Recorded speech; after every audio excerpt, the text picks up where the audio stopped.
amanah Mbah Holil Bangkalan yang disampaikan melalui Mbah Yai Asad Samsul Arifin kepada Mbah Yai Hasyim As'ari, lalu kepada kita itu dua hal, yakni teken Musa lan tasbih yang disertai kalimat ya Jabbaru ya Qahar.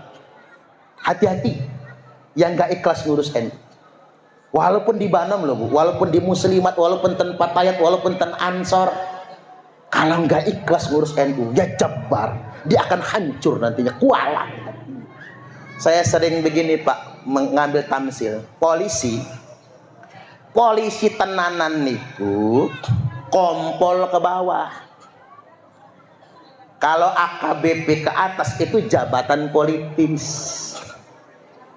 Lah NU tenanan niku MWC ke bawah. Tapi kalau PC ke atas jabatan politis. Maka nggak jarang kita sekarang orang ngurus NU malah jadi tim sukses. Halo. Yang kebagian licin kan tim suksesnya tok. Kita mah nggak kebagian apa-apa. Kalau ada orang NU, orang Muhammadiyah jadi menteri, yang enak menterinya tok. NU Muhammadiyahnya nggak keduman. Kalau ada orang NU, orang Muhammadiyah jadi komisaris, yang enak komisarisnya tok. Kita mah nggak tahu apa-apa. Tapi ya boleh, daripada sing liyane, yang jadi menteri orang NU bagus, yang jadi komisaris orang NU juga bagus, tapi sing aman.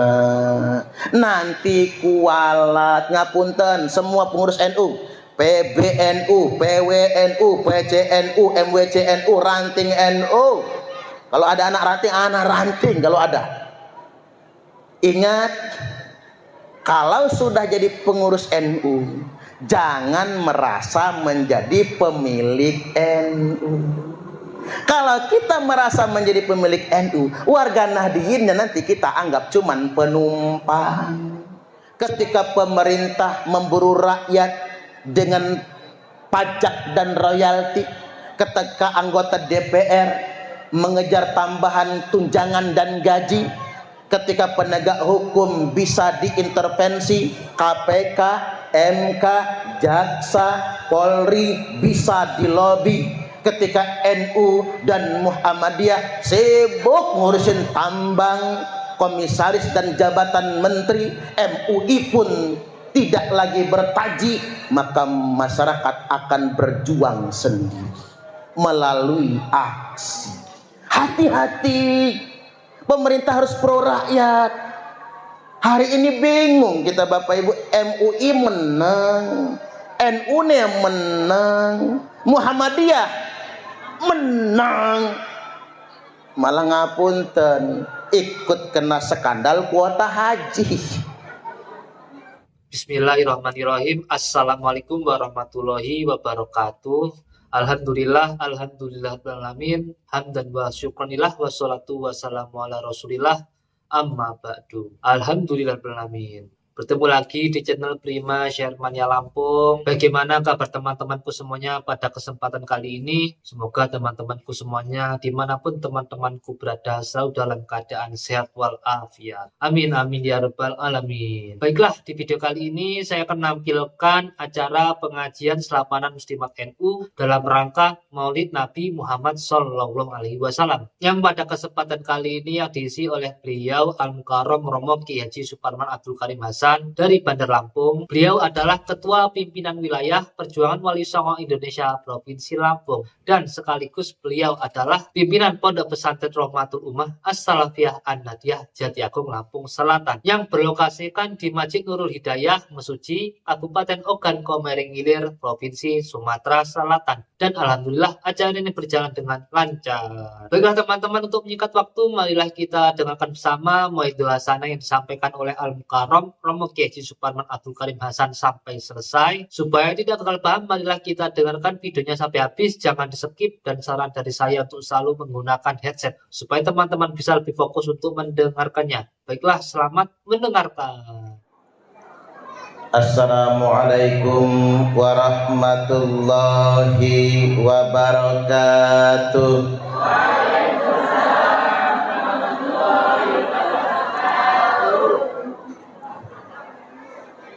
Bismillahirrahmanirrahim. Alhamdulillahilladzi khalaqal khalqa 'alal itlaq. Fatiris samawati wal ardi wa basitil arzaq. Asyhadu an la ilaha illallahul malikul khallaq. Wa asyhadu anna muhammadar rasulullah al-mab'utsu litatmimi makarimal akhlaq.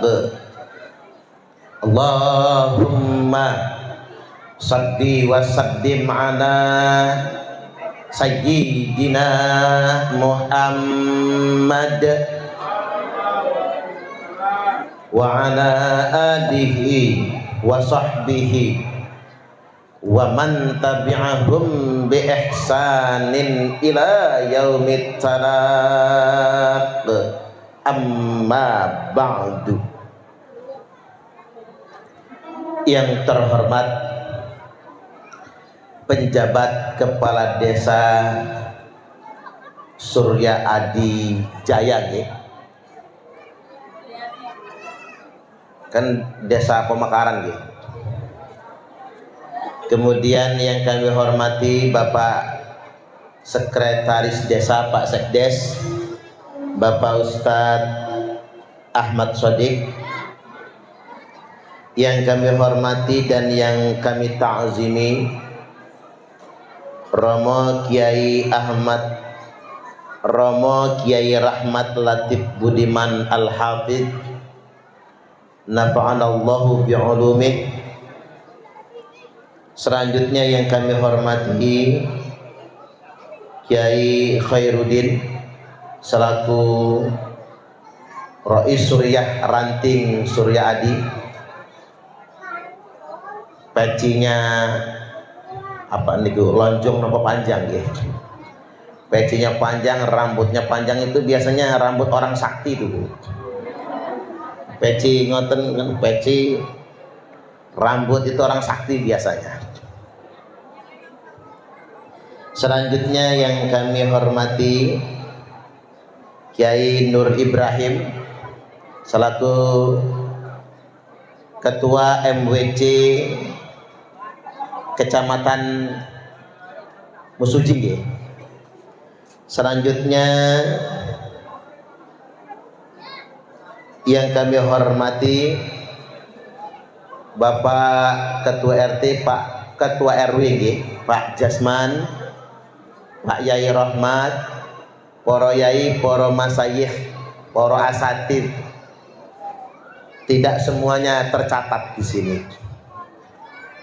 Jadi sepurane mudah-mudahan para yai, para asatid yang tidak dapat saya sebutkan satu persatunya, beliau-beliau semua mendapatkan tambahan rahmat dan kemuliaan dari Allah Subhanahu wa taala. Allahumma amin. Selanjutnya yang kami hormati keluarga besar Nahdlatul Ulama, baik dari jajaran MWC, Mustasar, Suryah dan Tanfiziyah, maupun dari jajaran Ranting, Mustasar, Suryah dan Tanfiziyah. Kemudian yang kami hormati yang punya hajat, yakni pengurus Ranting Muslimat Surya Adi. Kalaupun hadir membersamai kita, mungkin dari PAC-nya juga yang hadir. Selanjutnya dari berbagai macam banom, sahabat Ansor, Fatayat, Banser, Ibnu, IPPNU, dan segenap banon dan lembaga yang terafiliasi pada Jamiah Nahdlatul Ulama. Jadi untung tadi Ibu Ketua Ranting menyampaikan, saya sempat bertanya-tanya kok muslimatnya anak-anak gitu ya. Yang tadi Ternyata biar seragam aja ya. Belum punya seragam itu kan IPPNU nggih, dibajuin muslimat. Saya khawatir lagi pakai baju muslimat dipacarin sama ibnunya. Jadi anak pacaran kali mamanya gitu. Karena persoalan seragam. Saya ceramah ke WM Wahyuni Mandira. Ada sahabat Ansor saya tegur. Ngapa saya tegur, Pak? Karena dia gonceng muslimat. Muslimat yang digonceng kok mesra betul. Ini kok ada apa, Ansor kok goncengan kali muslimat, muslimatnya kok mesra. Oh ternyata suaminya Ansor, istrinya sudah muslimat. Mestinya kan patayat dulu, kok langsung muslimat. Jadi di Wahyuni Mandira, di sana Ansornya berani mesraan kali muslimat, Pak ya. Hadirin wal hadirat rahimakumullah, bapak-bapak dan ibu-ibu masyarakat Surya Adi, khususnya KBNU, apa kabar? Saya alhamdulillah. Kula niki Bapak Ibu pesantrennya di Jati Agung Lampung Selatan. Pesantren Putra di Desa Pajar Baru, Kecamatan Jati Agung, Lampung Selatan. Pesantren Putri di Desa Margo Lestari, Jati Agung, Lampung Selatan. Jadi pisah desa. Kalau kediaman kita di Kelurahan Wedadi Baru, Sukarame, Bandar Lampung. Cuman jarang, Mbak. Dan Bandar Lampung jarang. Kalau ada tamu minta diterimanya di Bandar Lampung, baru kita ke Bandar Lampung. Dari pintu tol Kota Baru ke Pondok Pesantren Rahmatul Ummah itu tidak nyampe 10 menit. Kalau dari tol keluarnya Kota Baru Bandar Lampung tidak nyampe 10 menit. Kula niki asmane Suparman namun senes tiang Jawi. Kula niki asline Komering, Mbak. Jadi makanya kalau oki ogan Komering Ilir berarti kampung saya. Kalau niki asli ini Komering Buai Madang. Jadi ogan Komering Ulu. Ibu saya ogan Batu Raja. Lo kok bisa namanya Suparman? Karena lahir bulan Sapar. Nek lahir bulan Suro asmane Suratman. Nek Paing Paiman, nek Legiman. Saya begitu bangun pondok nggak mau ganti nama, pokoknya namanya udah Suparman aja. Kawan-kawan saya kiai namanya Suhendro, begitu jadi kiai ganti nama Muhammad Alim Nur Arifin. Keren. Saya nggak ganti, pokoknya Suparman pokoknya. Karena Suparman niku nama terpopuler nomor 8 se-Indonesia. Itu populer nopo pasaran ya Bu ya. Pasaran saja nih. Abdul Karim niku asmane bapak kula. Jadi tiang sepah kula asmane Abdul Karim. Jadi makanya Suparman Abdul Karim. Kalau Suparman saja kurang keren, Kiai Suparman enggak keren. Tapi karena memang ada kesunahan, innakum tad'una yaumal qiyamati bi asma'ikum wa asma'i abaikum. Ya karena kita ini dipanggil pada hari kiamat nanti dengan nama kita, dengan nama Bapak. Sesungguhnya kalian semua akan dipanggil dengan nama kalian dan dengan nama bapak kalian. Makanya ada kesunahan disertakan nama orang tua. Makanya nama anak jangan panjang-panjang. Nama Nabi nggak ada yang panjang. Adam, Idris, Nuh, Hud, Sholih, nggak ada yang panjang. Paling panjang Sulaiman lan Muhammad, itu yang paling panjang. Yang lain nggak ada yang panjang. Saya cocok dengan nama orang tua zaman dulu pendek-pendek, agar bisa menyertakan nama orang tuanya. Lah orang sekarang namanya kepanjangan, Bu. Dita Leni Rapiah, kepanjangan. Ya masih enak ngapanya, Dita Leni Rapiah, masih enak ngapanya. Ingat tali rapiah pokoknya, karena kepanjangan. Dan kadang-kadang orang Indonesia ini sudah namanya panjang, manggilnya disingkat-singkat. Man, Merikiman. Kalau disingkat manggilnya yang Paiman, Suparman, Budiman, noleh semua. Manggil nama tuh yang lengkap Suparman. Makanya orang Arab kalau manggil ya Suparman Abdul Karim, mereka lengkap manggil nama. Lah kita Jo, ini Jo yang mana ini? Manggilnya disingkat. Kadang-kadang mohon maaf ngapunten nggih, manggil Ustadz aja disingkat. Dari mana tak? Dari depan tak. Jadi manggilnya disingkat. Makanya orang Arab namanya pendek-pendek agar manggilnya lengkap sekaligus bisa menyertakan nama orang tuanya. Kalau istri kulo baru satu, Bu. Istri saya Patayat. Alhamdulillah. Anak baru 2. Ini bagusnya nambah istri apa nambah anak ya? Oh, nambah anak. Tuh Pak, usulan ibu-ibu nambah anak, jangan nambah istri ya. Mudah-mudahan segera nambah anak lagi. Amin, amin ya rabbal alamin. Baik Bapak Ibu, kula niki 10 tahun menjadi ketua lembaga dakwah Nahdlatul Ulama LDNU PWNU Provinsi Lampung. Tapi berhubung kemarin walaupun saya nggak punya hak pilih, tapi saya itu adanya di gerbong Mbah Yai Said Akil Sirot, maka saya nggak boleh masuk PWNU lagi, Pak ya. Nggak apa-apa, NU kebanyakan kader pokoknya, kebanyakan kader. Jadi saking banyaknya kader, gerbong-gerbongan gitu. Itu udah biasa di NU itu. Kita itu menjadi NU itu nggak harus jadi pengurus, gitu bang? Nggak harus jadi pengurus.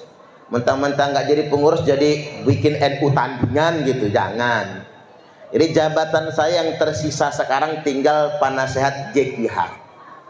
Itu pun saya jadi penasehat JKH ada 2 alasan. Yang pertama gara-gara saya tadinya ketua LDNU. JKH kan di LDNU kan hubungannya. Jadi penasehat. Yang kedua karena sanad tahfiz kita di pondok itu dari Madrasatul Quran Tebuireng Jombang Jawa Timur. Jadi pengasuhnya yang kita amanahi, yang punya sanad nek kula mboten hafiz lah, tapi sanad Quran di pondok kita dari Tebuireng Jombang Jawa Timur. Kebetulan beliau sekretaris JKH Kota Bandar Lampung, makanya kula jadi penasehat JKH-nya. Halo, siapa kita? Siapa kita? Siapa kita? NKRI, Pancasila, tepuk tangan. Kan harus ditutup tepuk tangan. Kalau PDPKP kan harus begitu. Hadirin wal hadirat rahimakumullah. Hari ini selain selapanan muslimat dan ngaji bersama KBNU Surya Adi, sekaligus kita perayaan memperingati ngaji Maulid Nabi. Alhamdulillah. Tak minum dulu nggih. Emang sudah dinanti kok. Ya, sudah. Ya.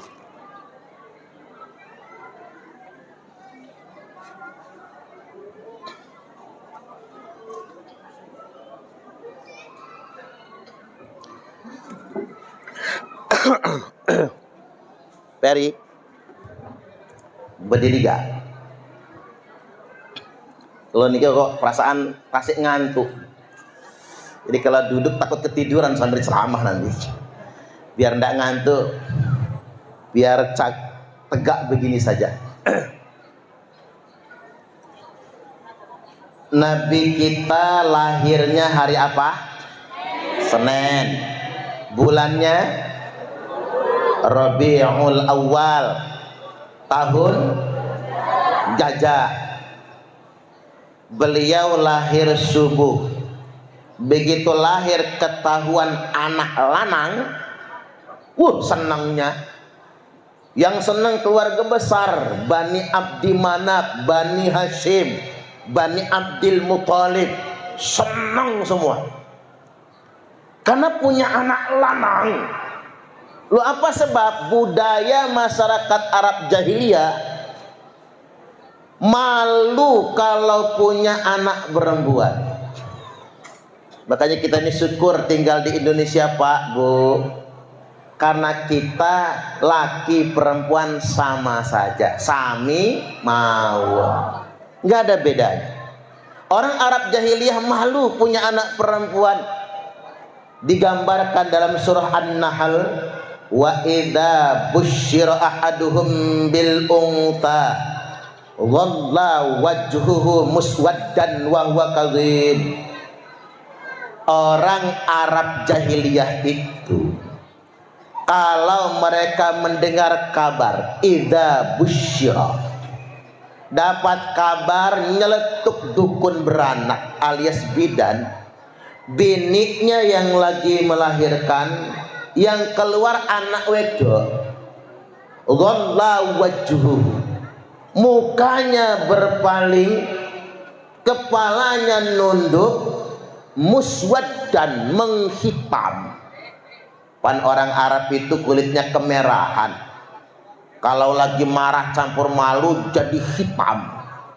Wa huwa kazim, marah bukan main. Konon katanya ada yang biniknya digamparin. Dasar binik sialan, kok melahirkan anak perempuan. Itulah bangsa Arab. Nanti ini untuk menjawab Bapak Ibu, mengapa Nabi nikahnya tidak dengan gadis? Nabi kan menyarankan bujang nikah sama gadis. Tapi Kanjeng Nabi dewek tidak nikah sama gadis, tapi nikah sama janda. Jawabannya ayat ini, Bang. Ketika bangsa Arab jahiliyah merendahkan harkat martabat kaum wanita, Sayyid Muhammad menunjukkan kepada dunia tentang bagaimana cara menghormati kaum wanita. Nah, begitu dapat anak lanang senang. Bani Abdul Muthalib, paman-paman Nabi itu senang semua. Termasuk salah satunya Abu Lahab. Abu Lahab ini paman Nabi yang kafir. Ibu-ibu pernah dengar nama Abu Lahab? Tersebut dalam surat Al-Lahab. Tabbat yada Abi Lahab wa tab. Apal surat Al-Lahab, Bu? Apal? Yang nggak apal mu'alaf. Kita mah maklum mu'alaf, Pak. Apal Fatihah aja jadilah. Binasalah kedua tangan Abu Lahab. Maksudnya apa? Allah nggak benci sama Abu Lahab. Apalagi zatnya Abu Lahab itu, zatnya, darahnya, DNA-nya Abu Lahab itu Nabi Ibrahim. Abu Lahab itu kalau dites DNA J1 kalau kata orang sekarang. Abu Lahab lan Abu Jahal niku J1. DNA-nya DNA Nabi Ismail, DNA Bani Abdi Manaf, DNA Bani Hashim, DNA Bani Abdul Muthalib, sama DNA-nya dengan DNA Kanjeng Nabi, sama. Allah nggak benci sama DNA-nya Abu Lahab, tidak. Yang Allah benci itu perbuatannya. Makanya tabbat yada, binasalah kedua tangan. Jadi kedua tangan itu apa? Perbuatan Abu Lahab. Nah, Abu Lahab ini seneng waktu dengar kabar punya ponakan anak lanang nih, seneng Abu Lahab. Saking senengnya Abu Lahab memerdekakan budak sedekah.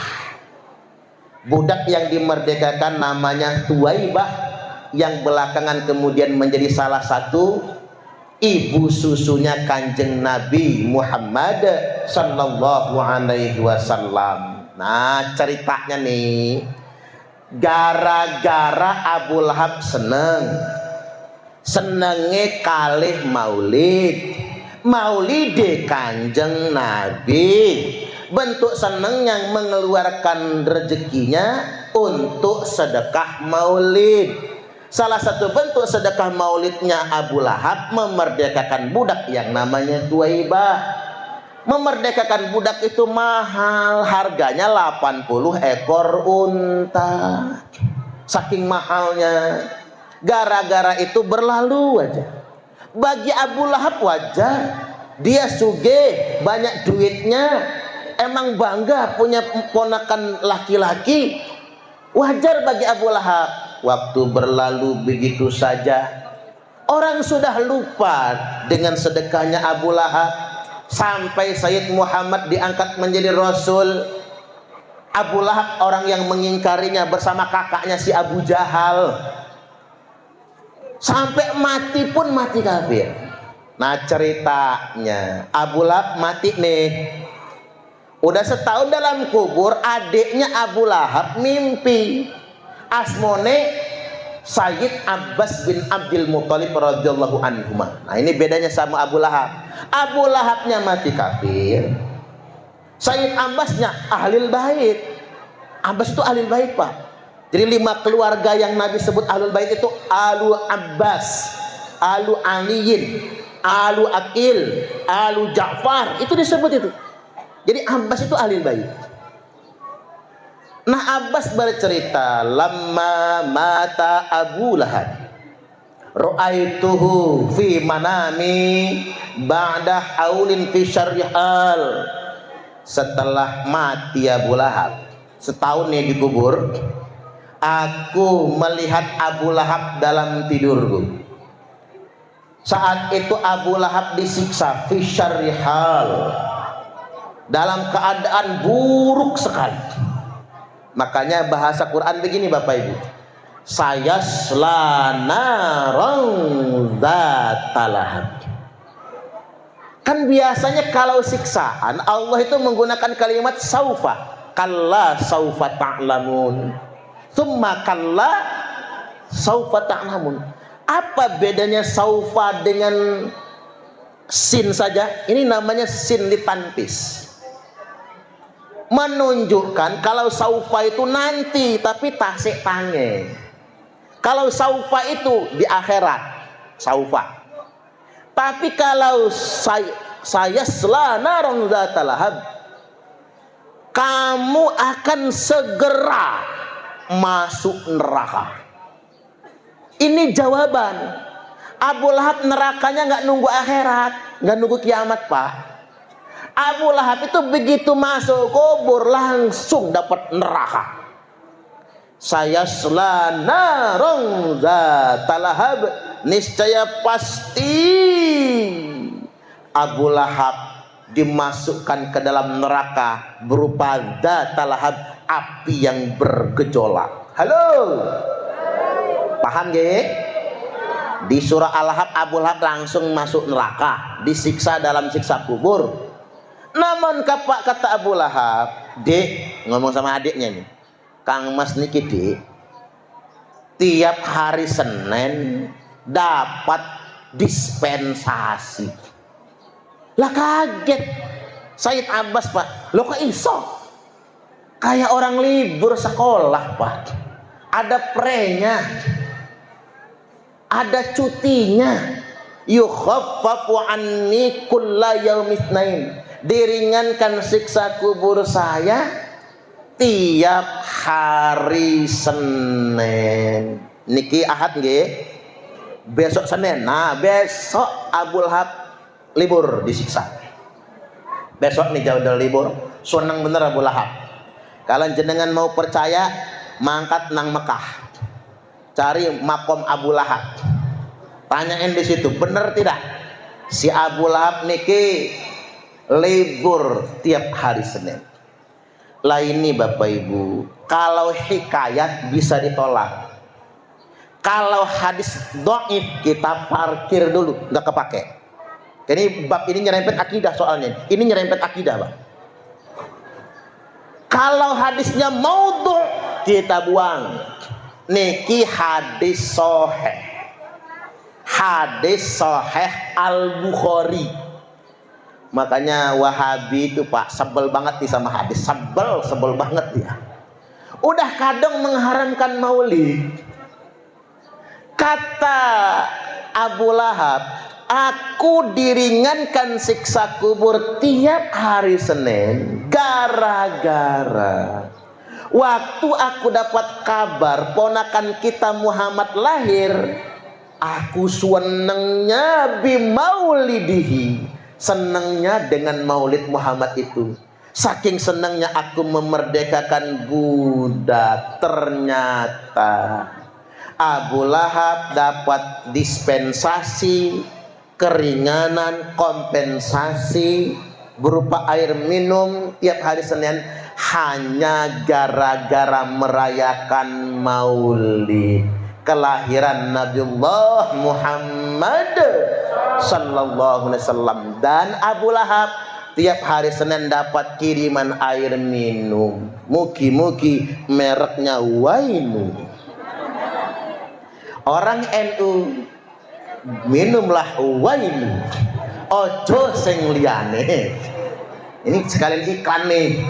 Masa orang NU minum yang lain? Wainu dong. Segala acara pakailah Wainu. Kok cocokin iklannya ya? Ya jangan-jangan Abu Lahab dapat Wainu lah memang ya. Hadirin wal hadirat Bapak Ibu rahimakumullah. Ini kan gara-gara maulid. Ini yang kita jadikan catatan. Makanya kalau bisa ke depannya kita niru orang Jaseng, Pak. Orang Jaseng itu wayahi maulid itu mereka jadikan seperti pesta. Bikin kembang telur, ingkungan. Jadi kalau bisa kita mulai tahun depan maulidan itu begitu. Jadi pakai ciki-cikian itu loh, Pak. Pakai perahu-perahuan, kayak kita sedekah kampung lah. Jadi mirip dengan bersih desa gitu. Sedekah bumi gitu, mirip dengan sedekah bumi. Atau kayak orang ruat laut, diniatkan apa? Bergembira akan kelahiran Kanjeng Nabi. Lah kalau Abu Lahab saja gara-gara maulid diringankan siksa kubur, nah apatah lagi kita? Kita kan bukan Abu Lahab, kita kan bukan Abu Jahal, tapi Abu Gosok ya Pak ya. Kita ini kan umatnya Kanjeng Nabi. Mudah-mudahan dengan maulid hari ini kita ditetapkan Allah bebas dari siksa kubur. Amin. Bebas dari siksa api neraka. Amin. Dijamin masuk surga. Amin. Amin ya rabbal alamin. Nabi kita lahir subuh Senin. Begitu lahir wayanya bayi lahirkan tengkurep nggih. Ya kalau begini tengadah kesel ketuban katanya. Tengkurap, cuman anehnya Pak dalam posisi begitu keluar sujud. Walaupun ada yang mengatakan Nabi tidak dilahirkan lewat jalur keluarnya kotoran. Wallahu a'lam. Nabi tidak keluar lewat jalur kotoran. Pokoknya lahir, pokoknya gitu aja ya. Begitu keluar lahir dalam keadaan sujud. Lalu digendong oleh kakeknya mbahnya Sayyid Abdul Muthalib bin Hashim. Lah kok bukan bapaknya? Ya kan kita baca di Barjanji Nabi itu ditinggal oleh ayahnya Sayyid Abdullah. Menurut akwal yang masyhur, pendapat yang masyhur, 2 bulan dalam kandungan. Sayyid Abdullah niku wafatnya di Madinah dalam misi perdagangan. Mampir tempat kerabat di Madinah meninggal dunia, lalu dimakamkan di Madinah. Jadi makanya ketika Nabi lahir yang nyambut bukan bapak, tapi yang nyambut kakek. Betapa kagetnya sang kakek, ternyata Sayyid Muhammad bayi lahir dalam keadaan sudah tersunat. Jadi ada ibu-ibu nanya soalnya, Pak Ustadz, Dulu Nabi masih kecil, yang nyunat mantrinya siapa ya? Ya Nabi nggak sunatan, gewong lahir sudah dalam keadaan tersunat. Nah, oleh kakeknya dibawa tawaf di sekeliling Ka'bah. Makanya Bapak Ibu, kalau kita di Mekah, alangkah baiknya bayi lahir dibawa tawaf. Karena kita di Surya Adi tidak ditawafin tidak apa-apa, tapi solusinya azani kuping kanannya, iqamati kuping kirinya. Jangan ikut-ikut Wahabi yang membid'ahkan azan qomat di kuping bayi. Mereka kan mengharamkan dan membid'ahkannya. Ini hadisnya sudah hasan bisawahid tentang azan di kuping kanan dan iqamah di kuping kiri. Lam tadurruhu ummus sibyan, maka tidak akan bisa mengganggu si bayi jin yang namanya ummus sibyan. Ummu itu artinya mama, asibyan itu mama bayi-bayi, emaknya bayi. Tapi ini bahasa Arab yang merujuk kepada nama salah satu jenis jin. Nama jinnya jin ummus sibyan. Orang Jawa nyebutnya kuntilanak. Kalau kuntilanaknya sudah emak-emak namanya Mak Kunti. Tapi kalau masih gadis namanya Mbak Kunti. Itu kan di film, Mbak, di film begitu. Jadi kuntilanak itu bukan mitos, bukan. Kuntilanak memang ada jin kasar. Makanya kadang-kadang kuntilanak terlihat oleh retina mata kita. Nah, agar nggak diganggu oleh jin umusibyan alias kuntilanak, adhan di kuping kanan, iqamah di kuping kiri, sekaligus juga sebagai talqin, karena kalimat adhan merupakan kalimat tauhid. Selesai digendong oleh kakeknya, singkat cerita umur 5 tahun hati Nabi disibghah. Bahasa Qur'annya sibghatallah wa man ahsanu minallahi sibghah. Celupan Allah. Adakah celupan yang lebih baik daripada celupan Allah? Nah, ini pelajarannya. Sahabat bertanya, Rasul, Anda kan disibghah, lah kami diapain? Umatku dikhitan, kata Nabi. Makanya khitan itu kalau cara pesantrenan paling telat umur 5 tahun. Kita ini sering telat, Pak. Orang Jawa, orang Palembang, orang Komering, orang Lampung, kalau nyunat itu kelas 5 SD. Termasuk saya ini korbannya kelas 5 SD, hampir tumbuh, Bu. Waktu disunat sakitnya nggak seberapa, malunya yang luar biasa. Banyak yang nonton. Ternyata setelah tak pikir-pikir, mengapa kita ini cenderung menunda sunatan? Ternyata bukan masalah biaya mantri, ternyata biaya hajatan, Pak. Yang dipikir itu akhirnya maksa, besar pasak daripada tiang. Biar tekor asal kesohor. Kalau kata wong Palembang, kue putu buatan Cek Gaya, awak buntu banyak gaya. Itu yang nggak boleh, apa adanya saja. Wong sunat tinggal di sunat kok. Jadi nggak perlu kemudian gede-gedean rantangan lan punjungan. Itu kan bukan pernikahan. Ya syukuran biasa saja. Yang penting anaknya jangan telat sunatnya. Makanya sunat paling bagus 7 hari setelah kelahiran atau 40 hari setelah kelahiran.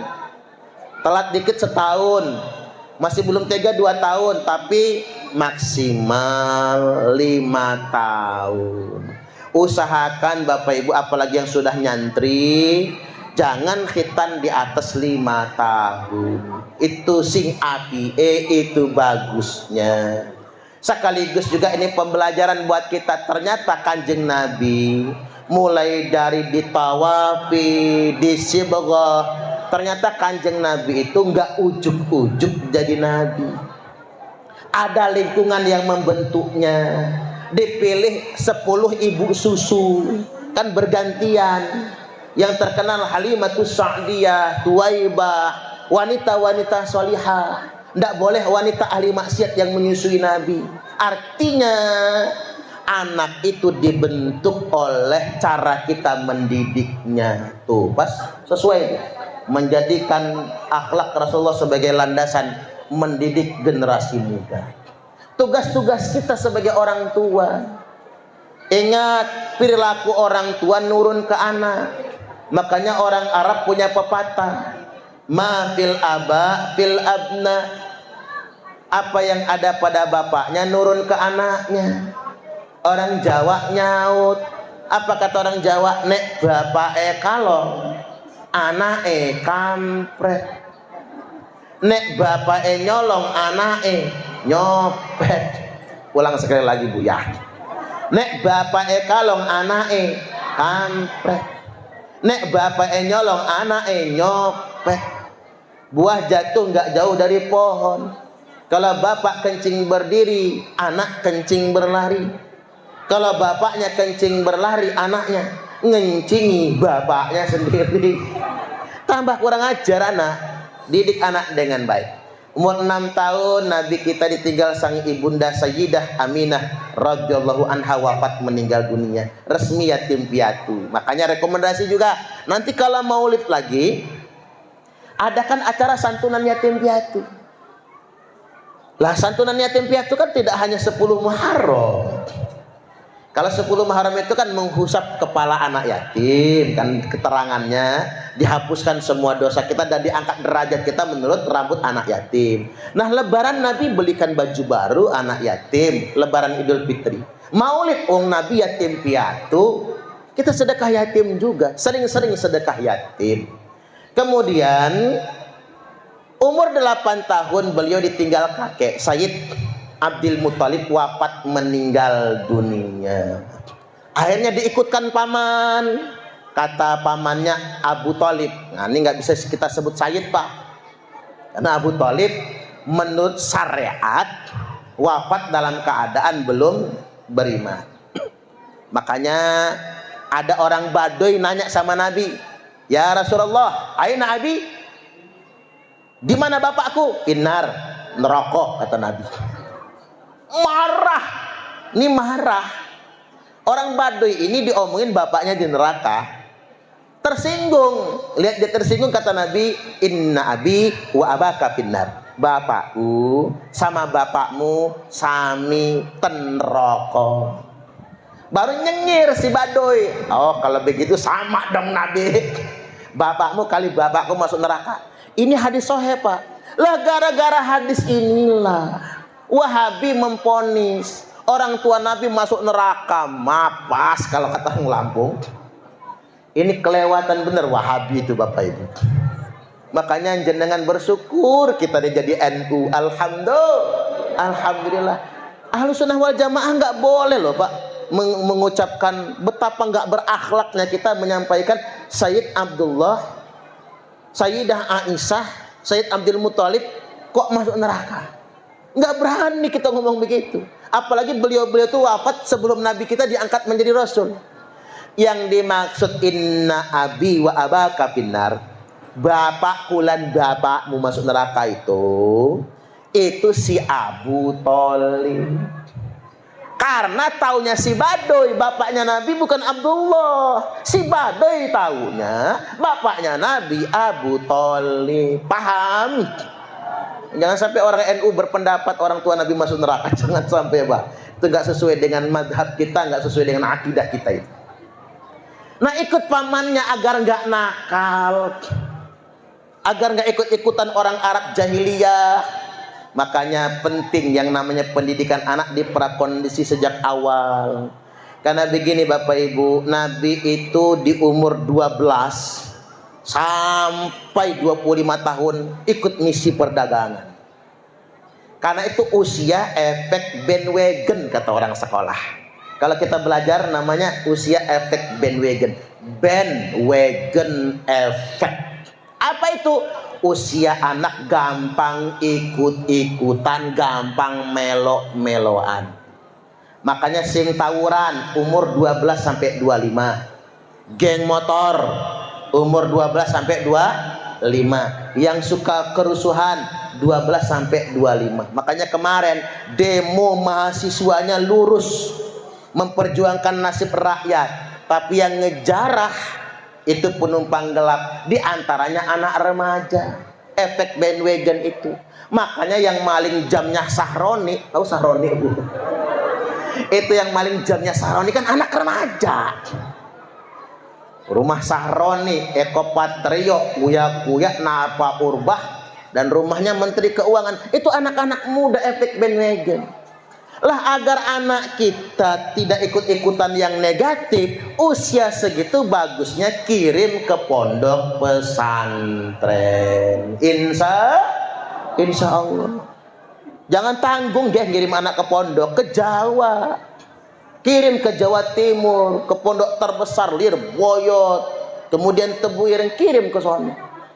Jumlah pesantren terbanyak se-Indonesia itu Pak, Jawa Barat nomor 1. Nomor 2 Jawa Timur, nomor 3 Jawa Tengah, nomor 4 Banten, nomor 5 Nangguru Aceh Darussalam ujung Sumatera, nomor 6 Lampung, Sumsel belum kehitung. Ngapunten nggih, belum kehitung. Jumlah masjid paling banyak Jawa Barat 1, nomor 2 Jateng Jawa Tengah, nomor 3 Jawa Timur, nomor 4 Sulawesi Selatan yang punya Makassar, nomor 5 Lampung, Sumsel belum direkan. NU terbesar di Indonesia itu Jawa Timur, ya induknya dong asalnya. Nomor 2 Jawa Tengah, nomor 3 Lampung, Sumsel belum direkan juga. Lagi tak cari di nomor berapa lah Sumsel ini. Cuman ngapunten, memang dengan adanya transmigrasi dari Jawa dan migrasi dari Jawa, NU di Sumatera Selatan ini sudah terus berkembang. Karena masyarakat Sumsel, kulo kan asli Sumsel nggih Pak, darah Sumsel. Orang Sumsel itu Bapak Ibu ngerti tahlilan. Kalau orang mati tahlilan, sampai ngehol yang ngehol. Bayi lahirnya berjanjenan. Orang Sumatera itu Pak, perjanjenan. Orang dikubur talkinan. Bayi lahir ajan, dikubur juga ada adzan. Jumatan ya adzan 2 kali. Amaliyahnya NU, tapi nggak ngerti struktur NU. Itu di Sumatera Selatan. Makanya dengan kita berasimilasi jadi pada mengerti. Mudah-mudahan NU di Sumsel semakin besar. Allahumma amin. Amin ya rabbal alamin. Masukin anak ke pondok. Pondok itu tergantung kita. Mau yang mahal ada, kamarnya AC, 1 kamar 4 santri, udah kayak umroh aja ya. Umroh kan 1 kamar 4 jamaah, kayak orang naik haji. Ada yang 5 juta sebulan, ada yang 4 juta 3 juta sebulan, ada yang 2 juta sebulan, ada yang 1 juta sebulan, ada yang 500.000 sebulan, ada yang cuman bayar uang makan, ada yang gratis nggak bayar, ada gratis nggak bayar malah santrinya dikasih duit, ada. Namanya panti asuhan. Ya kalian jenengan mau Pak, sayang sama duit, mondokin anak takut nanti malahan duitnya banyak kelong, ya udah kirim anak ke panti asuhan biar gratis. 6 bulan anaknya di panti, bapaknya mati. Ya didoakan, ada mereknya di panti asuhan yatim piatu. Ya sesuai dengan doanya, bapaknya masih ada, mamanya masih hidup, anaknya dikirim ke panti, nggak lama bapaknya mati, emaknya nyusul. Sesuai dengan doa. Ya mesti berkorban Bapak Ibu. Saya di mana-mana sampaikan, jumlah pesantren itu Bapak Ibu di Indonesia ini 36.000 pondok pesantren. Dari yang kecil sampai yang gede, jumlah santrinya sudah puluhan ribu, 36.000 di Indonesia ini. Dan 80%-nya pesantren itu milik atau terafiliasi dengan Jam'iyah Nahdlatul Ulama. Tepuk tangan. Makanya NU itu punya jasa besar menjaga warisan ahli sunnah wal jamaah. Bukan cuma nang Indonesia, sedunia. dunia internasional. Lah Pak, NU yang menjaga khazanah kitab kuning. Coba anaknya jajal, mondoknya ten Mesir, mondoknya ten Yaman, mondoknya ten mana luar negeri itu Pak, kirim ke sono. Begitu Bahtul Masail melipir, yang masuk Bahtul Masail anak Lirboyo semua. Lirboyo Tebu Ireng Pak. Karena ngapa? Kelemahan mondok di luar, kurang mendalami alatnya itu. Lah orang pondok kita itu memang nggak sok pinter bahasa Arab kan. Kalau orang Indonesia itu begitu Pak, baru ikut likok dikit manggil saudaranya akhi ukhti, anak antum, anak antum. Ketiban pacaran abi sama umi nyebutnya ya. Orang pondok kan nggak ada yang begitu. Tetapi Bapak Ibu, walaupun nggak kelihatan muhadatsahnya, nggak kelihatan ngobrol pakai bahasa Arabnya, tapi ngerti alat ngelotok Pak. Makanya NU itu menjaga warisan ahli sunnah wal jamaah itu luar biasa. Ini bagian daripada menjaga agama. Dan saya ingin sampaikan Bapak Ibu, enggak semua santri yang dari 36.000 pondok pesantren se-Indonesia itu, enggak semua santri itu jadi kiai. Halo. Tapi walaupun mereka tidak jadi kiai, jutaan santri itu, baik yang masih belajar maupun alumni, mereka selamanya tetap akan jadi santri. Ya kalau semua alumni pondok jadi kiai, habis kaplingan kita mah. Kalau semua alumni pondok harus mimpin tahlil, waduh proyek tahlilan kita habis dah Pak. Kalau semua alumni pondok mesti mimpin talqin, mesti jadi pak kaum, kasihan pak kaum kita. Kalau semua alumni pondok harus main hadroh, ya nggak ada kaplingan Bapak Ibu.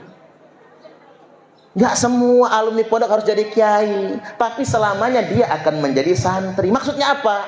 Kalau dia jadi kades santri, jadi sekdes kayak beliau, sekdes santri.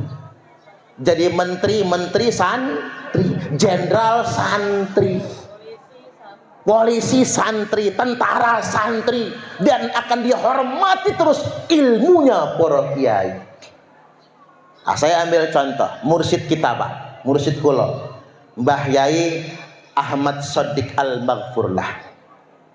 Mbah Yai Ahmad Shadiq itu kalau dari style penampilan ya bukan kiai Pak, kalau penampilan mah Mbah Yai Ahmad Shadiq. Ada orang tua wali nengok santri ke pondok, nanya, Pak, pondok Darussalamah mana? Tuh itu, ini mau nengok anak, minta bawain beras. Jadi yang gotong berasnya Mbah Yai Ahmad Shadiq. Ini ndak tahu wali santri kalau ini yainya, ini ndak tahu loh Pak. Kalau cuma dari penampilan nggak ada yang tahu beliau kiai. Bahkan ngapunten, yang tahu beliau ulama besar adalah santri Darussalamah, atau minimal Bapak Ibu murid-murid di Thariqah Qadiriyah wan Naqsabandiyah. Itu yang tahu beliau ulama. Nah masyarakat umum yang nggak tahu mondok, nggak tahu belajar, nggak tahu majelisan, nggak tahu thariqahan, itu nggak tahu kalau beliau ulama besar. Nah kapan orang-orang di Lampung niku tahu kalau ini ulama besar, kalibernya nasional Pak? Kapan kita tahunya? Sejak ada santri yang jadi presiden. Nama santrinya Kiai Haji Abdurrahman Wahid. Sejak Gus Dur jadi presiden, Gus Dur rawuh sowan kalih Mbah Yai Shadiq, baru jagat nasional, bukan cuma Lampung, jagat nasional terbelalak. Ternyata ten Lampung ada ulama besar, sampai dirauhi oleh Gus Dur. Ngerti maksud saya nggih? Itulah pentingnya nyantri. Jadi nggak harus semua jadi kiai Pak, jadi apa saja, yang penting dia santri, itu yang terpenting. Makanya titipin anak ke pondok pesantren. Kalau masalah dia mau jadi apa, itu udah garis tangan dia. Entah jadi pebisnis, pengusaha nantinya, mau jadi apa aja itu sudah garis tangan yang Allah takdirkan untuknya. Yang penting anak kita menjadi anak yang solih dan solihah. Allahumma amin. Ya kalau anaknya nggak mau mondok, ya sudah Bapak Ibu, ngaji biasa. Tapi datang ke guru ngaji, Pak Yai, Bu Nyai, Ustadz, Ustazah, titip anak kami, mohon ajarkan Al-Quran. Kalau dia nakal marahi. Kalau dia ngelawan gebuk pantatnya, kami orang tua nerimo, nggak akan ngadu ke Pak Polisi. Tapi nek goblok, sabar. Mungkin keturunan. Nggak jauh beda sama bapaknya, apa maneh mamanya. Ya sabar. Karena sepintar-pintarnya anak kalau malas goblok juga. Segoblok-gobloknya anak kalau rajin pintar juga. Ini pondokin anak. Jawa kejauhan di Lampung, Lampung kejauhan di Sumatera Selatan, kejauhan juga ya di kampung kita, bareng-bareng kita makmurkan pondok pesantren. Insya Allah. Selanjutnya usia 25 tahun Nabi kita menikah dengan janda seperti yang saya cuplik di awal tadi. Mengapa Nabi menikahi janda? Beliau belum diangkat sebagai tugas kerasulan. Tapi mengapa Muhammad bujang menikahi janda? Demi mengangkat harkat martabat kaum wanita. Orang Arab nggak ada Pak, apalagi bangsawan Quraisy yang nikah sama janda nggak ada. Kecuali Muhammad, bujang nikah sama janda. Kitalah Bapak Ibu punya anak bujang, ganteng S2, umur 25 tahun. Pulang ke rumah minta nikah. Panjenengan tanya, calonnya sudah ada le? Ada mak. Siapa tuh? Janda di ujung kampung. Mamanya pingsan, bapaknya ngasah golok. Nggak pulang upah sunatan. Lah Nabi nikah sama janda, diajak ke Ka'bah tawaf. Makanya Nabi itu sudah iman. Jangan sampai kayak yang ada Ustadz Wahabi juga Pak. Muhammad pernah kafir kata dia. Berimannya setelah umur 40. Na'udzubillah. Itu orang nggak paham tentang konsep Nur Muhammad Bapak Ibu. Dikiranya jadi Nabi itu umur 40. Padahal beliau zatnya memang Nabi. Cuman tugasnya baru dilaksanakan di umur 40. Tawaf Nabi di Ka'bah, pegang Hajar Aswad sama Khadijah. Wallahi demi Allah Khadijah, saya berjanji kata Nabi, tidak akan kawin lagi selama engkau masih hidup. Makanya berdasarkan riwayat ini Bapak Ibu, bapak-bapak boleh kawin lagi, bapak-bapak boleh poligami, tapi tunggu bini pertama mati duluan. Lah itulah masalahnya, istriku gak mati-mati, asal jangan diracun ya Pak ya. Lah ini ibu-ibu harus tahu ini, Khadijah itu nggak pernah dipoligami loh Bu. Khadijah itu nggak pernah dimadu. Makanya bapak-bapak jangan sekali-kali memframing poligami sunnah Nabi. Entar dulu, sunnah Nabi itu nikahnya sama janda 40. Istri pertama nggak boleh dimadu sampai wafat. Begitu Khadijah wafat, Nabi menduda 3 tahun. Setelah menduda 3 tahun, Nabi nikah lagi. Istri kedua Nabi, Sayyidah Saudah, umurnya sudah 60 tahun. Nenek. Makanya Pak Yai Khairuddin lah yang mumpung rambut masih panjang, kalau mau nikah punya istri kedua, cari nenek-nenek umur 60 lah. Sunnah Nabi pas itu. Itu ibarat mobil mogok Bu, udah mau copot semua onderdilnya, boro-boro kepake, nyerpis terus. Kan tahu riwayatnya, ketika Nabi sudah menikahi Aisyah, apa kata Sayyidah Saudah Ummul Mukminin? Ya Rasul, saya ini sudah sepuh ya Rasul, udah gak kuat. Lah lantas gimana, kan haknya kamu kata Nabi. Hak kamu malam ini sudah hak saya hadiahkan dengan Aisyah. Subhanallah, rumangsa sudah tuwir, Rumangsa sudah nggak sanggup lagi, maka dihadiahkan kepada yang muda. Makanya nggak keturut Pak sama kita sunnah Nabi itu. Makanya jangan memframingnya dengan sunnah Nabi.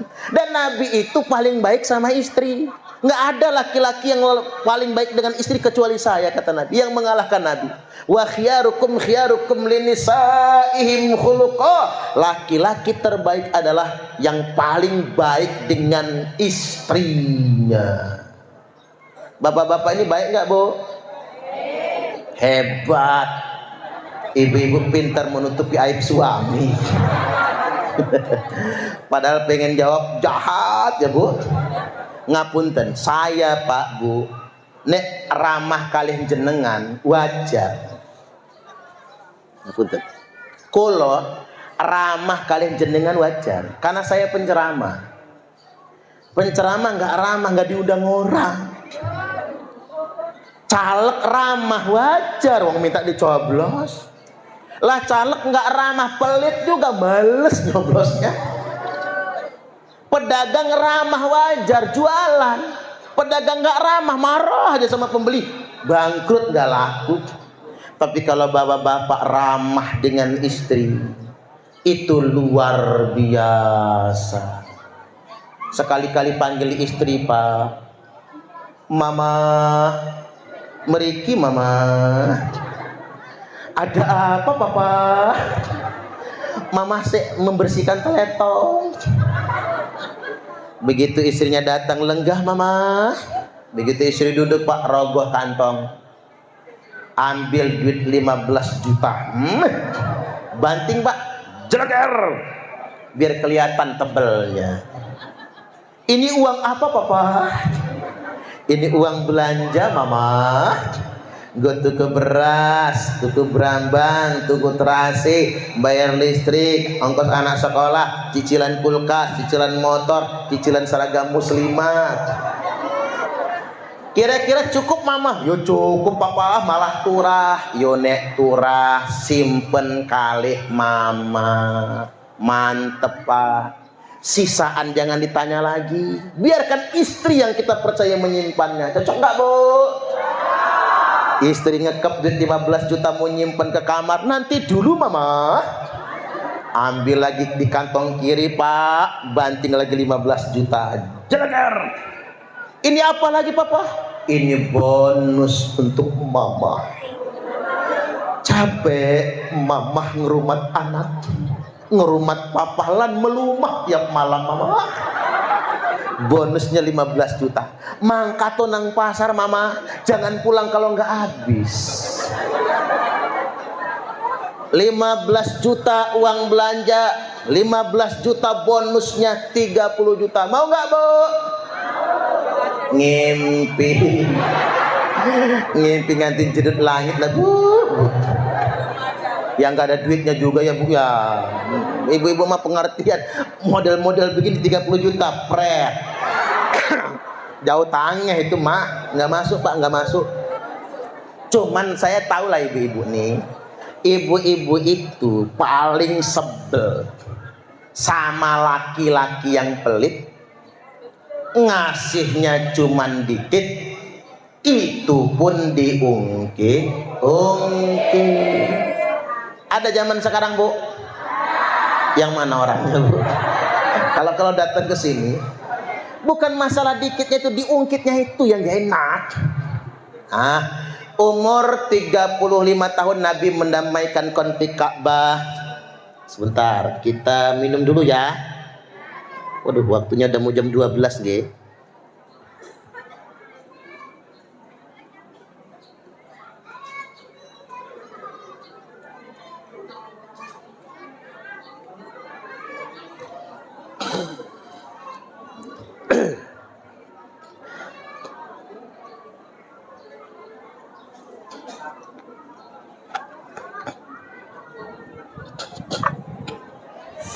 Umur 35 Nabi mendamaikan konflik Ka'bah. Umur 40 Nabi kita resmi menjalankan tugas kerasulan. Kita persingkat aja biar tidak terlalu lama. Umur 53 Nabi kita hijrah dari Mekah ke Madinah. umur 63 tahun Nabi kita wafat meninggal dunia. Falamma jaa yaumul isnin min syahri Rabiul Awal, Senin 12 Rabiul Awal, Nabi itu lahirnya Senin, wafatnya juga hari Senin. Jadi Kanjeng Nabi itu Bapak Ibu diwafatkan di hari kelahiran. Ini bakal nurun ke umat Kanjeng Nabi. Rata-rata umat Kanjeng Nabi juga akan wafat di hari kelahiran. Makanya Bapak Ibu ada yang lahir hari Minggu. Ini Minggu soalnya. Jangan-jangan sore ini mati dia. Yang lahir Senin siap-siap besok Senin. Singkat cerita, Assalamu alayka ayyuhan nabi alaika salam ya Israel. Ada apa kata Nabi? Kamu datang ke sini sekedar ingin bertamu atau ingin mencabut nyawa saya? Kata Israel, Muhammad, saya datang ke sini ingin bertamu sekaligus ingin mencabut nyawamu. Kalau boleh Muhammad, kalau nggak boleh aku pulang lagi. Oh, kalau saya ditanya begitu Pak, langsung tak jawab, pulang sono kamu, jangan balik sini lagi. Aina Jibril, kata Nabi, mana Jibril? Ngobrol-ngobrol kali malaikat Jibril. Kalau begitu selesai ngobrol-ngobrol, Israel cabut nyawa saya. Maka dicabut nyawa Nabi pelan-pelan. Yang pertama kali mati telapak kaki. Makanya orang yang sudah mau mati telapak kakinya melengkung begini. Kalau telapak kaki sudah melengkung, paling lama umurnya 3 hari mati. Coba periksa telapak kaki masing-masing. Ya kalau siap-siap. Kalau kata Imam Al-Ghazali 100 hari sebelum wafat meninggal, menggigil seluruh tubuh. Makanya Nabi waktu wukuf di Arafah, turun Al-Maidah ayat 3, Nabi kan menggigil seluruh tubuh.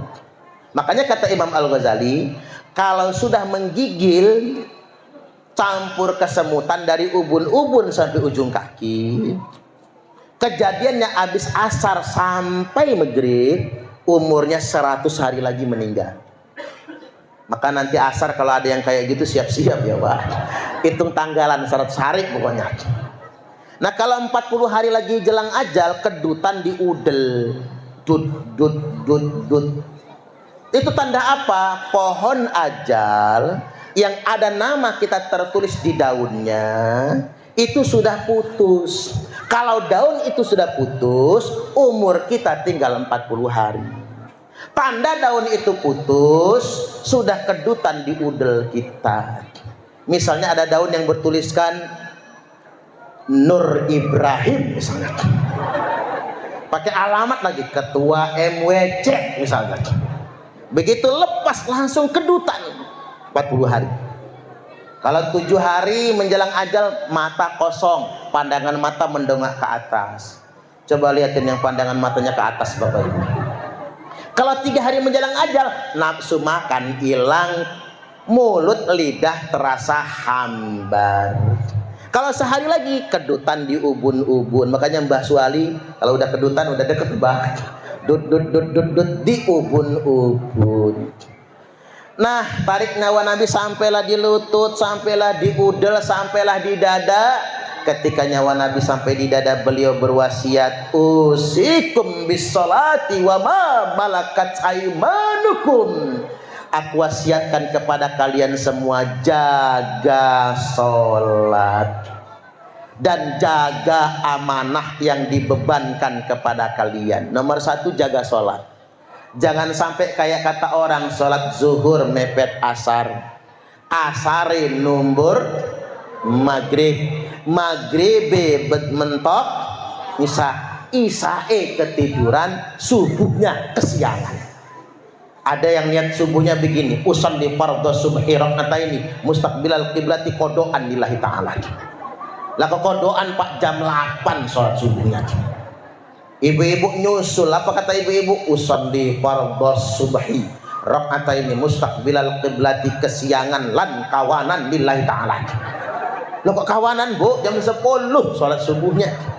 Nanti anaknya niru, apa kata anaknya? Usolli fardhu subhi wal zuhri wal asri wal maghribi wal isai, keroyokan oplosan lillahi ta'ala, hancur sholatnya.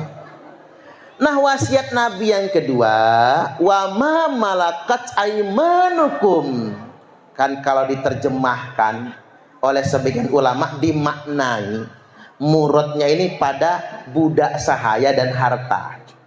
Cuman Bapak Ibu, untuk zaman sekarang wa ma malakat, apa saja yang dikuasai penuh aimanukum oleh tangan kanan kalian, genggaman. Ini lebih tepatnya jabatan. Jaga sholat, jaga amanah. Halo, lanjut nggih. Zuhur nomor dikit buat apa-apa nggih, Pak ya. Karena waktunya soalnya nggih. Saya ini yang penting buat kita warga Nahdiyin soalnya. Amanah Mbah Holil Bangkalan yang disampaikan melalui Mbah Yai Asad Samsul Arifin kepada Mbah Yai Hasyim As'ari, lalu kepada kita itu dua hal, yakni teken Musa lan tasbih yang disertai kalimat ya Jabbaru ya Qahar. Ini penting untuk warga NU agar kita nggak salah niat dalam berjam'iyah Nahdlatul Ulama, nggak salah niat menjadi NU Bapak Ibu. Jadi teken Musa, mengapa teken Musa yang diberikan Mbah Holil Bangkalan kepada Mbah Yai Hasyim As'ari untuk mendirikan Jam'iyah Nahdlatul Ulama itu? Karena tekan Musa itu adalah lambang perjuangan, lambang amar ma'ruf nahi munkar. Di tekan Musa itu ada 4 kalimat dalam kitab Madarijus Su'ud karya Syekh Nawawi Banten, Syekh Nawawi Tanara Al-Jawi Al-Banteni, Imam Masjidil Haram. Dan kitab ini merupakan sarah kitab Barzanji. Kitab Barzanji itu adalah karangan Sayyid Zainal Abidin Ja'far bin Hasan bin Abdul Karim Al-Barzanji. Dia adalah asli keturunan Kanjeng Nabi, lahir mukim di Madinah dan menjadi ulama serta imam Masjid Nabawi. Dan salah satu kitab yang kita populerkan sekarang adalah Barzanji, karena ngambil nama beliau. Dalam kitab tersebut disarah oleh Syekh Nawawi tentang tongkat Musa, teken Musa tadi itu. Teken Musa yang dihadiahkan Mbah Holil Bangkalan untuk Mbah Hasyim As'ari. Ada 4 kalimat. 1. Halo. Ingat kader NU, pengurus NU, warga Nahdiyin, 4 kalimat ini. 1. Kullu sultanin la ya'dilu fi sultanihi wa huwa wa fir'aunu sawa. Semua pemerintah yang tidak adil dalam menyelenggarakan pemerintahannya, maka dia dengan Fir'aun sama saja. Ingat, ini jangan nunjuk muka orang ya Pak. Jangan kayak dulu Jokowi Fir'aun, bukan. Prabowo Fir'aun, jangan. Ini cermin, peringatan, bukan untuk mukul orang, tapi untuk cermin bagi diri kita. Jadi seandainya ada orang-orang kader-kader kebetulan menjadi pejabat, hati-hati. Hati-hati Bapak Ibu. Jangan sampai mengabaikan rakyat. Pesan kepada pemerintah, pemerintah jangan cuman merangkul elit, tapi pemerintah juga harus merangkul rakyat. Cocok atau cocok? Kalau koalisi sama rakyat, siapapun yang menentang rakyat bakal bela. Tapi kalau koalisinya cuman sama elit partai politik, rakyat enggak diperhatikan, enggak ada yang bela nantinya. Ketika pemerintah memburu rakyat dengan pajak dan royalti, ketika anggota DPR mengejar tambahan tunjangan dan gaji, ketika penegak hukum bisa diintervensi, KPK, MK, Jaksa, Polri bisa dilobi, ketika NU dan Muhammadiyah sibuk ngurusin tambang, komisaris dan jabatan menteri, MUI pun tidak lagi bertaji, maka masyarakat akan berjuang sendiri melalui aksi. Hati-hati, pemerintah harus pro rakyat. Hari ini bingung kita Bapak Ibu, MUI menang, NU menang, Muhammadiyah menang, malah ngapunten ikut kena skandal kuota haji. Bukan cuma NU loh Pak, ada kader Muhammadiyah juga yang kena itu. Sampai Khalid Basalamah bermasalah juga akhirnya. Kena tuh. Inilah makna ya Jabbaru ya Qahar, ya Jabbaru ya Qahar, ya Jabbaru ya Qahar. Ya Jabbar itu apa? Untuk kita. Hati-hati orang-orang NU yang jadi pengurus NU, kalau dia nggak ikhlas, dia akan hancur, kualat nantinya. Hati-hati yang nggak ikhlas ngurus NU. Walaupun di Banam loh Bu, walaupun di Muslimat, walaupun ten Patayat, walaupun ten Ansor, kalau nggak ikhlas ngurus NU, dia Jabbar, dia akan hancur nantinya, kualat. Kalau ya Qahar itu untuk orang luar. Siapa datang mengancammu kan binasa di bawah dulimu, itu ya Qahar untuk yang di luar. Tapi ya Jabbar untuk kita di dalam. Hati-hati. Saya sering begini Pak, mengambil tamsil. Polisi tenanan niku kompol ke bawah. Kalau AKBP ke atas itu jabatan politis. Lah NU tenanan niku MWC ke bawah. Tapi kalau PC ke atas jabatan politis.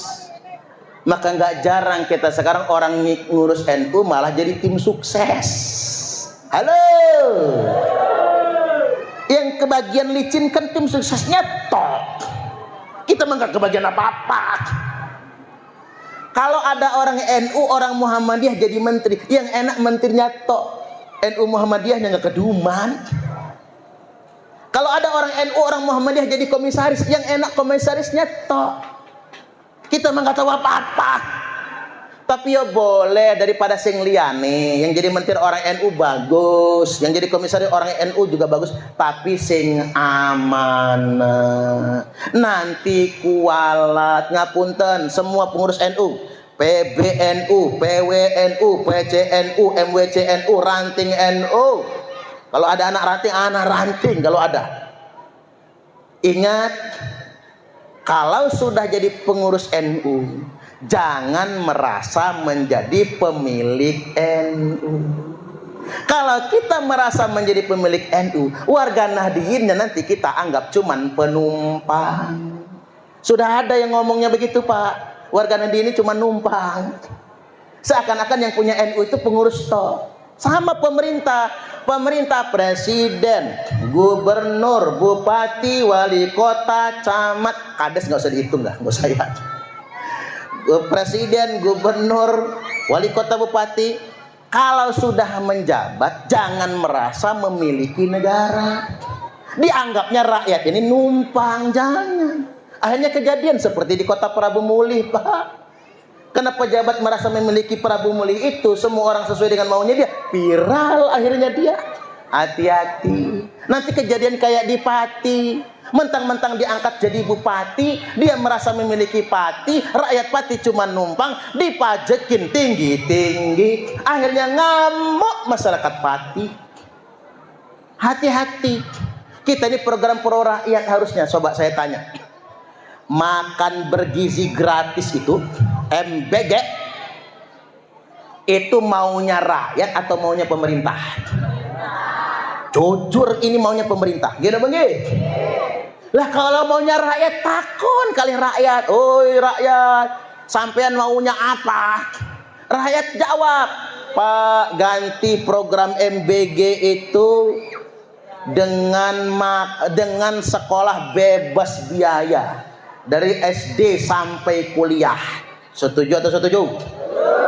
Ya itu maunya kita. Atau begini, daripada dimasak nggak jelas, Satu piring itu Pak, tempenya sepotong, telur puyuhnya 3, mana basi lagi ya, muapas, aduh. Daripada kayak gitu model, mending kirimin ke emaknya aja. Satu siswa kan 300.000, tepuk tangan. Satu siswa kan 300. Nah, ibu-ibu yang punya anak 4, sekolah semua, 1.200.000 cair. Yang kasihan yang sudah tuir, gak punya anak lagi, pengen punya anak, itu gak akan dikorupsi, jelas Bapak Ibu, gak akan dikorupsi. Nyampe 2029 bisa menang telak Pak Prabowo. Nah, ini penting ya diingatkan, tekan Musa. Kalimat yang kedua ditekan Musa itu, wa kullu alimin la ya'malu bi'ilmihi wa huwa wa iblisu sawa. Semua orang alim, orang berilmu, ya termasuk kiai dong, kiai, ustadz, guru, profesor, doktor, ilmuwan, yang tidak mengamalkan ilmunya, maka dia dengan iblis sama saja. Wa kullu ghaniyin la yantafi'u bimalihi wa huwa waqaruna sawa. Dan semua orang kaya yang hartanya nggak manfaat, maka dia sama Korun, sama saja. Orang kayanya pelit, ada orang kaya pelit? Udah pelit sombong pula. Ada nggak orang kaya sombong? Banyak. Orang miskin sombong? Tambah banyak. Udah melarat disombongin.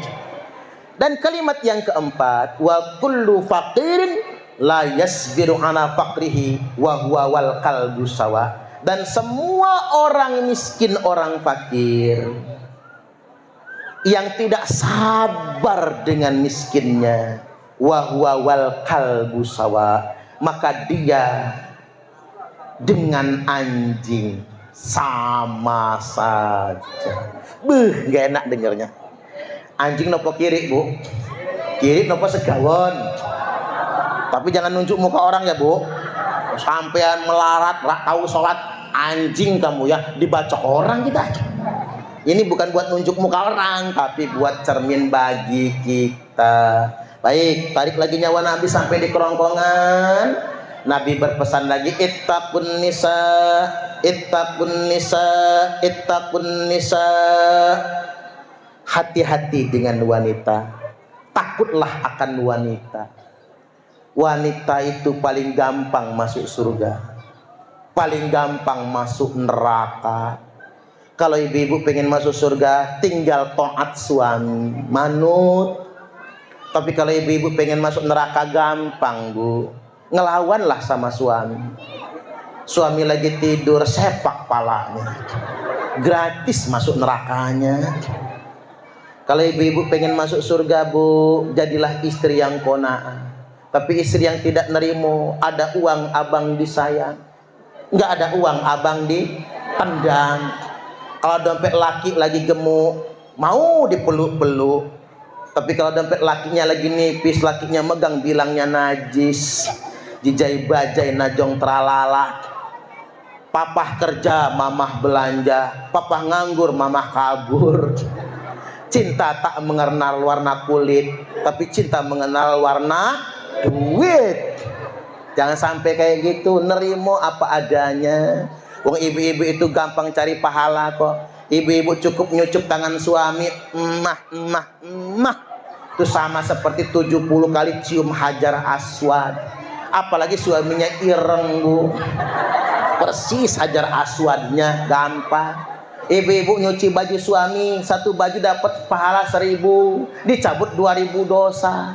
Makanya kalau ibu-ibu habis bikin dosa, nyuci baju aja. Bajunya si resik Pak Ustadz, yang resik cuci lagi. Tanya suaminya, Pak, apa? Kolornya mana Pak? Ya tak enggol lama, lepas Pak. Kirain mengajak apaan, ternyata nyuci kolor ya. Enak cari pahala.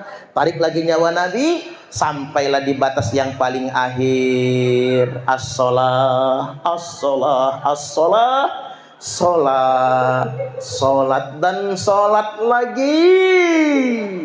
Kita bukan wali, kita bukan orang suci, kita juga banyak dosa, tapi sekurang-kurangnya yuk kita jaga sholat. Insya Allah. Ummati, ummatku.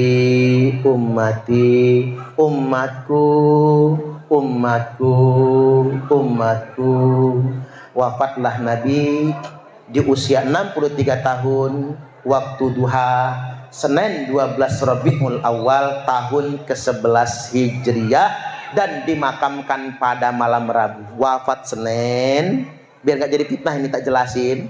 Kok malam Rabu dimakamkan? Kalau kita kan sunahnya segera, karena jasad kita rusak. Kalau jasad Nabi gak akan rusak. Sekaligus juga Kanjeng Nabi itu disolatkan bergiliran oleh malaikat di langit.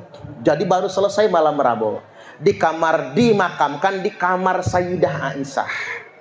Makanya sumbang saran kali ibu-ibu, nanti bu kalau suami panjenengan wafat, dikubur aja di kamar panjenengan. Enak aja. Udah hidup gua disusahin, mati ditongkrongin kata ibu. Enak aja. Ya itu khusus Nabi. Kalau kita mah enggak bu, ibu-ibu nguburin suami di kamar sampai kiamat, rumahnya enggak laku dijual. Males orang beli di sono. Tapi kalau Nabi wajar.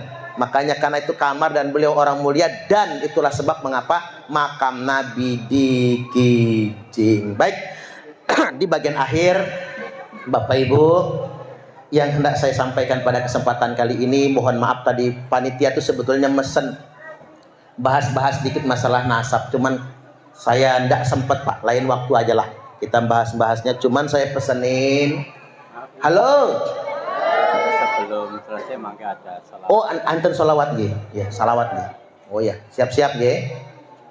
Jadi pesan Bapak Ibu, ini sudah akhir zaman. Menurut akidah Ahlus Sunnah wal Jamaah,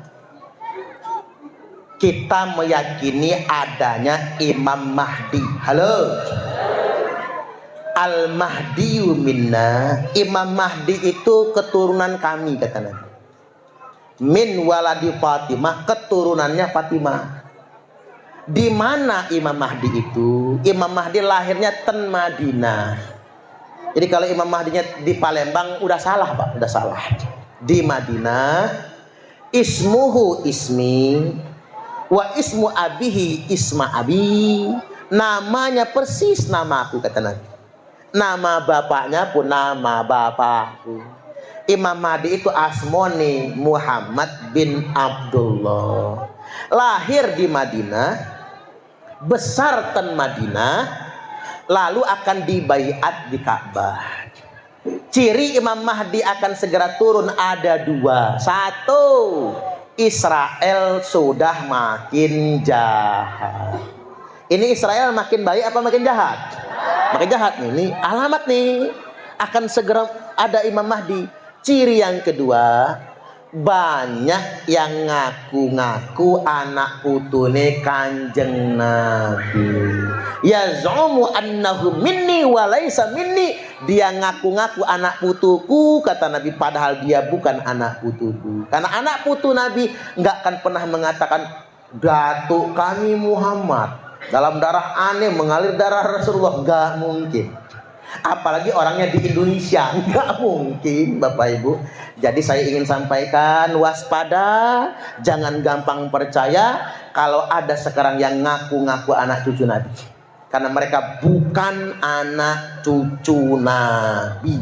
Lebih baik kita imani saja Imam Mahdi yang akan segera muncul guna menumpas kezoliman Israel. Baik Bapak Ibu, kita mau salawatan dulu ya.